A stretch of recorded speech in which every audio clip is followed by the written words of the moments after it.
mientras el liberalismo repartía juego y se quedaba con conceptos y con principios como la libertad, la ciudadanía, el Estado de Derecho, pues había una parte de la tradición socialista que se conformaba con el hombre nuevo, la dictadura del proletariado. Digo que no regalar estos grandes conceptos de la Ilustración al enemigo ha sido una de las claves, que es claramente la línea en la que tenemos que seguir. Pero para no regalarlas sí que considero, y es lo que iba a intentar hacer hoy, sí que considero absolutamente crucial que seamos capaces de distinguir dentro del movimiento completo de la Ilustración, distinguir una tradición liberal de otra tradición radicalmente enfrentada a esta, radicalmente enfrentada a la tradición liberal, a la que podríamos llamar tradición republicana. Peculiares sujetos de derecho que somos los humanos, pues tenemos un cuerpo como soporte material de todos los posibles derechos, de tal forma que hay determinadas cuestiones previas que tienen que ver con la subsistencia, que tienen que ver con el sustento material y que son condiciones enteramente previas a que se pueda hablar de derechos, a que se pueda hablar de ciudadanía, a que se pueda hablar. Esta tradición que, por un lado, siempre se ha negado a desconectar la cuestión de la libertad y los derechos de la cuestión de las condiciones materiales para su ejercicio, y por otro lado es una tradición que siempre se ha comprometido con, podríamos decir, civilizar el terreno económico, civilizar en el sentido de someter las dinámicas económicas al poder civil. Respecto a este asunto de civilizar el terreno económico, claro, o sea, es que vamos, a Kant le parece completamente obvio, pero completamente obvio, algo indiscutible, que el poder legislativo es el soberano de jure del conjunto de la tierra del Estado. Y es que si no, no hay Estado civil, si no, no hay Estado de derecho. De la idea de derecho, el fundamento mismo del Estado ciudadano, no solo tiene como principios la libertad en tanto hombre, que por supuesto, no solo la igualdad en tanto súbdito, que por supuesto, sino también la independencia civil. Y entiende por independencia civil el que ningún ciudadano tenga que agradecer su propia subsistencia al arbitrio de la propia subsistencia hipotecada a la voluntad arbitraria de otro particular, pues sencillamente no es un concepto en el que se cifra el concepto de libertad propiamente ciudadana, no solamente el concepto de, bueno, que cada uno pueda hacer en el marco de su vida privada lo que considere oportuno, sino ese otro concepto de libertad, que es propiamente el concepto de libertad republicano y el concepto de libertad civil, que es el de estar en condiciones de ser legislador, estar en condiciones de dictar las leyes, estar en condiciones de participar políticamente con una voluntad. Considerar que alguien que está desprovisto de toda propiedad, alguien que, lo que podríamos decir en términos marxistas, es un proletario, decir alguien que no tiene nada que vender más que su propio pellejo, pues sencillamente considera una estafa. Eso no es un sui juris en términos kantianos, ¿no? No es un señor de sí mismo, no es un sujeto pleno de derechos. Se ha acusado a Marx, que obviamente forma parte de esta misma tradición, sin lugar a ninguna duda.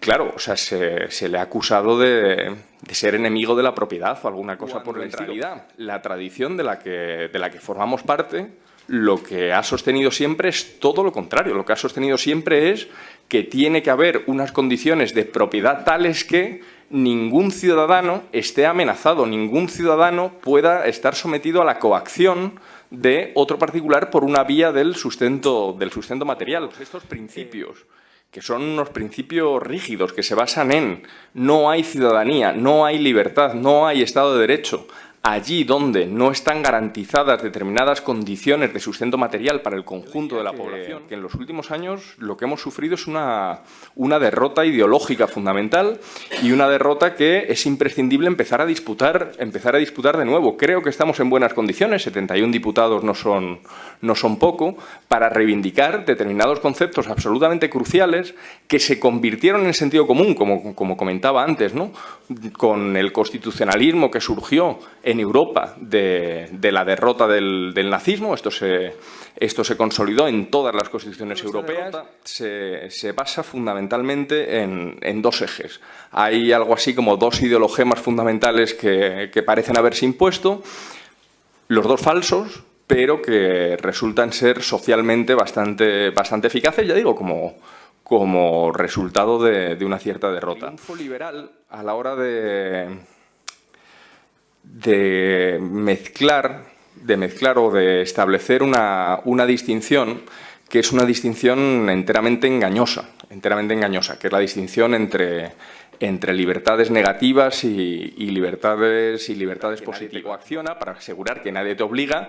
También hace falta provisión de recursos en mantener una policía, un sistema penitenciario, mantener un sistema judicial. Es decir, cualquier derecho y cualquier libertad exige provisión de recursos desde los poderes públicos. Y se trata sencillamente, en ese sentido, de un más o un menos. Exige más recursos o exige menos. Pero es falso que las libertades y los derechos negativos no exijan provisión de recursos. Completamente interesada, que es la confusión que se establece entre derechos fundamentales y derechos patrimoniales. Es decir, de nuevo, la cuestión de la propiedad es la que resulta crucial en todas las discusiones que tienen lugar entre estas dos tradiciones.